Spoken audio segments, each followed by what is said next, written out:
इस महत्वपूर्ण अवसर पर यहाँ आकर मुझे बहुत खुशी हो रही है। भगवद गीता का हिंदी अनुवाद यहाँ जारी किया जा रहा है। भगवद गीता क्या है? जब राजा धृतराष्ट्र ने संजय से पूछा, धर्म क्षेत्रे कुरुक्षेत्रे समवेदा युत्सभा मामगा पांडवश्चैव किम कुर्वत संजय, यह एक प्रश्न है। ये केवल एक प्रश्न है, एक राजा द्वारा किया गया एक साधारण प्रश्न मात्र है। कुरुक्षेत्र नामक कर्म क्षेत्र में मेरे बच्चे तथा पांडव क्या कर रहे हैं?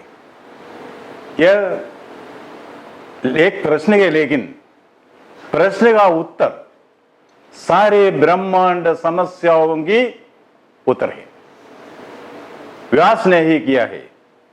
भगवान हमने क्या बताते हैं? यह शाश्वत सत्य, एटर्नल ट्रूथ के अलावा और कुछ नहीं है। गांधी जी ने कहा था, उनका जीवन सत्य के साथ एक प्रयोग है, एक्सपेरिमेंट्स विद ट्रूथ। भगवान गीता सत्य के साथ अंतिम प्रयोग है। शाश्वत सत्य क्या है? धर्म और अधर्म के बीच संघर्ष, अच्छे और बुरे के बीच संघर्ष, ये पूरी दुनिया में है।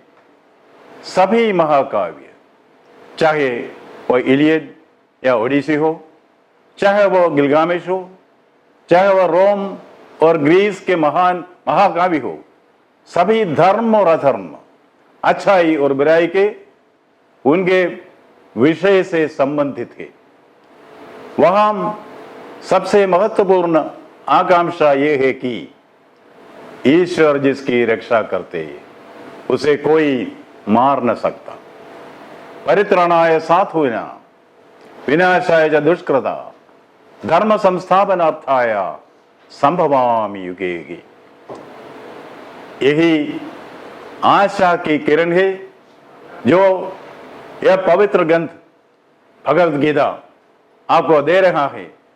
बाइबल कहती है कि यदि आपके पास विश्वास और राई का बीज है, if your faith and your mustard seed, तो आप पहाड़ को भी हिला सकता है। You can move mountains. भगवान कृष्ण भी ठीक यही कह रहे हैं। जीवन में जीत क्या है, हार क्या है, यह मौलिक प्रश्न है। सुख क्या है, दुख क्या है, जिसे घबराया हुआ अर्जुन पूछ रहा था। स्थित प्रज्ञस्य का भाषा समाधिस्थस्य केशव। स्थित प्रज्ञ कौन है? भगवान उत्तर देते हैं, स्थित प्रज्ञ वो है जो सुख में आनंद नहीं पाता और दुख में शोक नहीं पाता। आप किसी को नहीं मारते, आप किसी को नहीं बनाते। शरीर क्या है? शरीर और कुछ नहीं बल्कि एक पोशाक है जिसे आप अपनी इच्छानुसार त्याग सकते हैं। शरीर ही आत्मा को आश्रय देता है। आत्मा शरीर में कैद है। आत्मा की मुक्ति, मोक्ष वही है जिसकी हम अब तलाश कर रहे हैं। शरीर का महत्व क्या है? शरीर का महत्व है जातस्य ध्रुवोर मृत्युम ध्रुवम जन्म मृतस्य तस्मात् अपरिहार्यार्थे न त्वं शोचितुमर्हसि।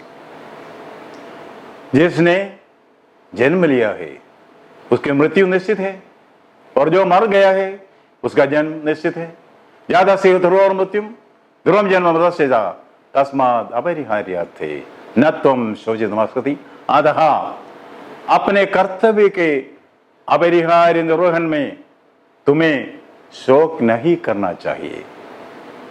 सामान्य मनुष्य होने के बाद है, सामान्य मनुष्य होने के नाते हमें संदेह हो सकता है।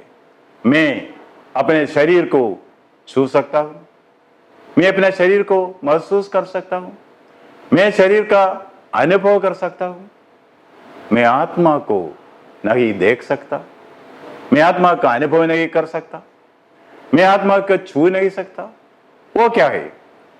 यही पर गीता स्पष्ट रूप से व्याख्या करती है आत्मा क्या है।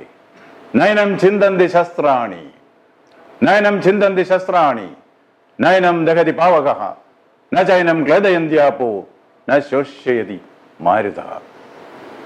हथियार आत्मा को नहीं हिला सकते हैं, नहीं इसे जला सकते हैं, पानी इसे गीला नहीं कर सकता और नहीं हवा इसे सुखा सकती है। नयनम छिंदन्ति शस्त्राणि, नयनम दहति पावकः, न चैनम क्लेदयन्ति आपो, न शोष्यति मारुतः। ये जीवन का समग्र दर्शन है और आपको अंश और संपूर्ण, the part and the whole को एक साथ देखता है। यही गीता की विशिष्ट सुंदरता है। क्या है? नोबेल पुरस्कार विजेता W.H. गीता और गीतांजलि के प्रभावित है। वे भारत के 2 ग्रंथों गीता और गीतांजलि से प्रभावित है। गीता और गीतांजलि कवि गुरु रविंद्रनाथ ठाकुर का W.B.H. पर गहरा प्रभाव था। दुनिया जानती थी कि गीता दर्शन का सार है और हमारे एडवर्ड फिट्जजेराल्ड के अनुवाद में